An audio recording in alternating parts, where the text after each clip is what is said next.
بسم الله الرحمن الرحيم. ورجع الغالي يا مو. شوفوا ما شاء الله ساخن. انا هذا اذا ما دقته ما بحسن بنام اليوم.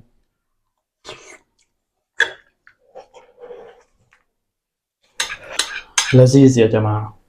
اول شيء انا عندي هون 6 معالق رز، معالق اكل طبعا، 6 معالق رز مغسولات كثير منيح، لازم يطلع النشا منهم. راح انزلهم بطواي او قدر صغير، وراح انزل فوقهم تقريبا دبلون مي. هاي المرحلة مرحلة سلق الرز.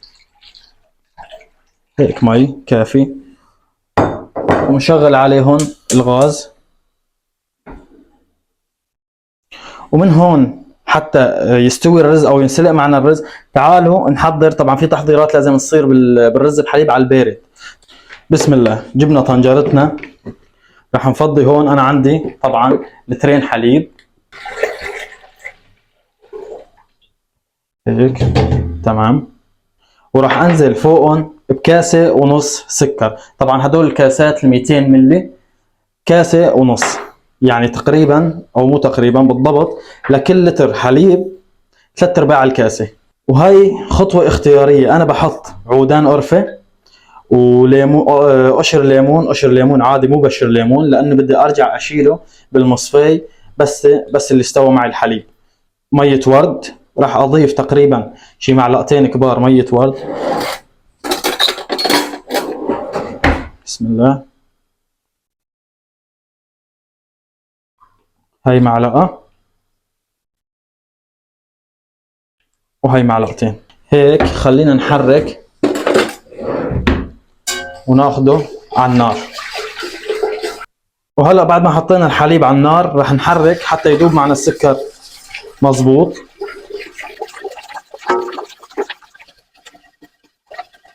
وهلا هيك بس سخن معنا الحليب، راح نضيف التمليحه، رشه ملح صغيره جدا.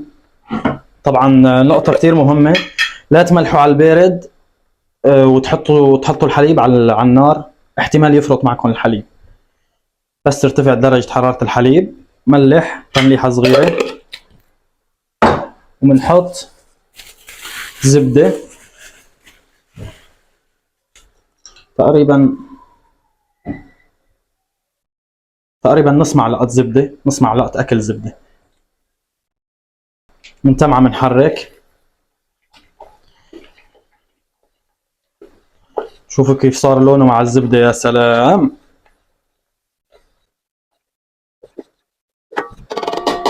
خلينا نفقد الرز. الرز كمان ضل له تقريبا شي 5 دقائق وبستوي. طبعا بعد استواء الرز رح نضيفه فوق الحليب. هلا هون الاتراك بضيفوا للحليب، لكل لتر حليب صفار بيضه وحده طبعا على البارد. انا ما بفضل نكهه البيض او البيض بقلب الرز بحليب. وهن هون بساووا ايش؟ بعد ما يفضوا الرز بحليب بقلب الزبادي، بفضوه بزبادي فخار، بحطوه بصينيه، بحطوا زبادي بصينيه وبحطوها بالفرن حتى يلتدع الرز بحليب من وجهه. هن هيك عندهم طريقه الرز بحليب وهيك بياكلوا. فمشان هيك هلا انا راح اجرب لكم. طبعا انا ما بحط بيض بقلب الرز بحليب او صفار البيض، بس راح نحط كم زبديه منهم بالفرن. انا بصراحه بحبه هيك، حتى انا بالمطعم بساويه على الطريقه التركيه وبنحطه نحن بالفرن. راح اساوي لكم كم زبديه على الطريقه التركيه نحطهم بالفرن. نكهه اللدعه بتعطيه نكهه كثير طيبه للرز الحليب. وهلا بعد ما استوى معنا الحليب خلينا نشيل الليمون والقرفه اللي حطيناهم، ما ضل لهم شغل، هيك اخذ نكهه من القرفه والليمون. هلا بتشيلوهم، لا تحطوا بشر، يعني ليمون لا تبشروا الليمون تحطوا وتضيفوه فوق الرز بحليب، مشان تحسنوا ترجعوا تطالعوا الليمون. ما في داعي له، خلص بس اخذ النكهه فطالعوه، ما في داعي لانه يتم بقلب الرز بحليب. وهلا هيك بعد ما شلنا القرفه والليمون من الرز بحليب، طبعا انا عندي هون الرز استوى. خليني اشوفكم، الرز استوى. طبعا تحسنوا تشيلوا هيك بايدكم تهرسوه تعرفوا انه مستوي. هلا بنضيفه فوق الحليب. بسم الله. هلا بعد ما ضفنا الرز بنرجع بنعلي تحت الرز بحليب وبنحرك حتى الرز ما يلزق ببعضه. خلينا نضيف الفانيليا. الفانيليا ما بتفرق، بتحبوا تضيفوها بعد الحليب بعد ما تنزلوا الرز، تحبوا تضيفوها قبل ما تنزلوا الرز، ما كتير فرق. هاي الفانيليا، هاي ظرفين فانيليا، لكل لتر حليب ظرف فانيليا. بسم الله. هاي واحد وهي اثنين.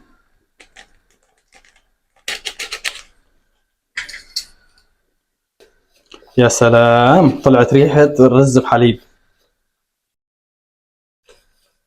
هلا هيك خليه يغلي شوي او ترتفع درجة حرارته شوي كمان. انا راح احضر النشا. هون انا عندي 4 معالق نشا، راح انزل فوقهم بالحليب، يعني تقريبا شي نص كاسة او 3/4 كاسة حليب، وبنحرك لحتى نتأكد انه ما ضل تكتلات بالنشا. هي خطوة كتير مهمة. التكتلات اذا بتتم بقلب النشا بعد الطبخ راح تتم بالرز الحليب تكتلات، يعني ما راح تذوب. خليني احرك بهي افضل. طبعا لكل لتر حليب معلقتين اكل من النشا بتذوبوهم وتحطوهم فوق الحليب. النشا على هو بودره بتضيفوه فوق الرز بحليب، فراح يطلع القوام عندكم كله تكتلات. بنحرك حتى نتاكد انه داب النشا بشكل صحيح. بسم الله الرحمن الرحيم. وهلا راح نضيفه فوق الرز بحليب بالتدريج، يعني بتضيفوا نص. ممكن ايام في نوعيات نشا بتمسك يعني قويه، يعني ممكن انه معلقتين تكفي، او ممكن انه 3 معالق بتكفي. بتضيفوه بالتدريج، بتضيفوا نص الكميه بتحركوا بتشوفوا القوام كيف صار معكم.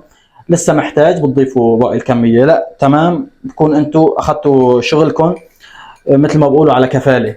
بسم الله. وبننزل شوي شوي بالنشا بالتدريج مثل ما حكيت لكم.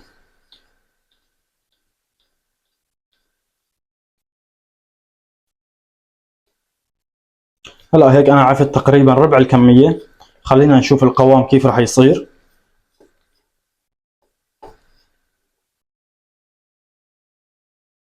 لا لسه بده. نضيف الكميه كلها. بسم الله الرحمن الرحيم. وهيك تمام باذن الله. يا سلام، هذا الرز بحليب الصح. شايفين على القوام كيف صار؟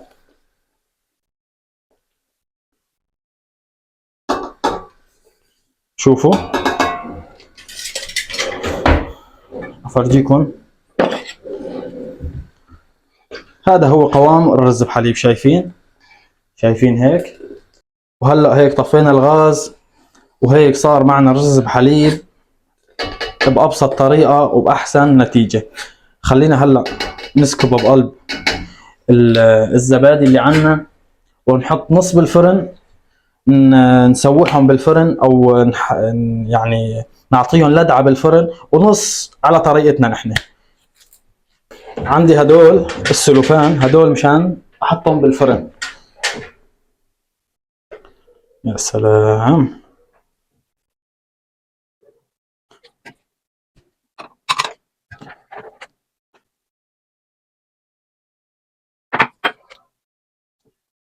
وهلا هيك بعد ما خلصنا تعبئة الرز بحليب، طبعا هدول السلوفان على الفرن، هدول هيك للاكل. هلا بنحط على وجهن قرفة وبنقول يا كريم.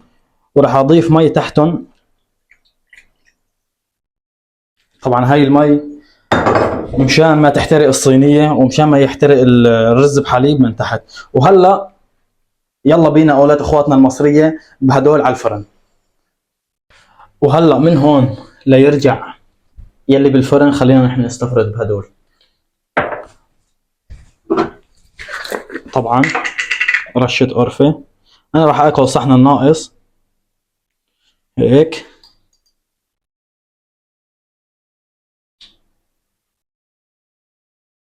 يا سلام. انا ما بفضل فوقه الا القرفة بصراحة. في ناس بتحط ورد، في ناس بتحط فستق، هذا شيء اختياري، شيء برجع لكم. انا من ناحيتي بفضل بس القرفه. معلقه.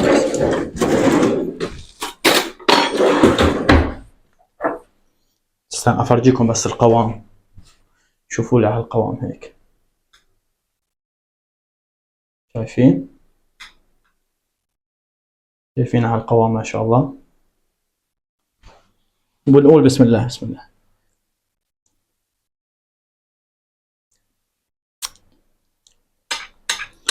لذيذ يا جماعة. بسم الله الرحمن الرحيم. ورجع الغالي يا مو. شوفوا ما شاء الله ساخن.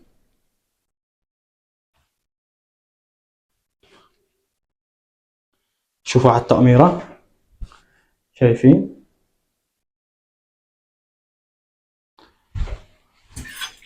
حاليا ما راح اكل لانه ساخن، بس حفرجيكم. شايفين؟ شايفين على القوام؟ هذا هو الرز بحليب المطلوب. خليني بس على الاقل ادوق لقمه ما عاد احسن. ساخن.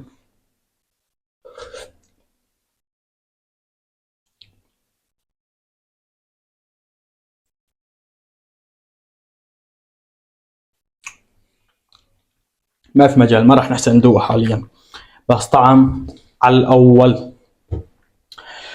طبعا انا بفضل هذا اكثر، يعني انا بفضل يلي فوتناه بالفرن كتأميرة، بحبه اكثر بالطعم والنكهة.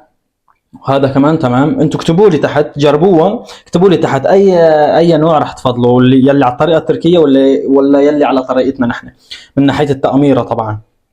وهيك بكون سوينا الرز بحليب بأبسط طريقة، وطعم جدا رهيب على الطريقة السورية وعلى الطريقة التركية. طبعا ما عدا استعمال البيض، انا ما بستعمل البيض بالطريقتين. وبس هيك، يعطيكم العافيه، شكرا على المشاهده. لا تنسوا تحطوا لنا لايك جميل مثلكم، واشتركوا بالقناه اذا كنتم ما انكم مشتركين. والمقادير راح اكتب لكم اياها تحت بصندوق الوصف. وراح انوه لكم على نقطه، اذا بدكم رز بحليب صحي وطيب، استعملوا حليب من عند الحلاب، يعني استعملوا الحليب الطبيعي. بس هيك، يعطيكم الف عافيه والسلام عليكم.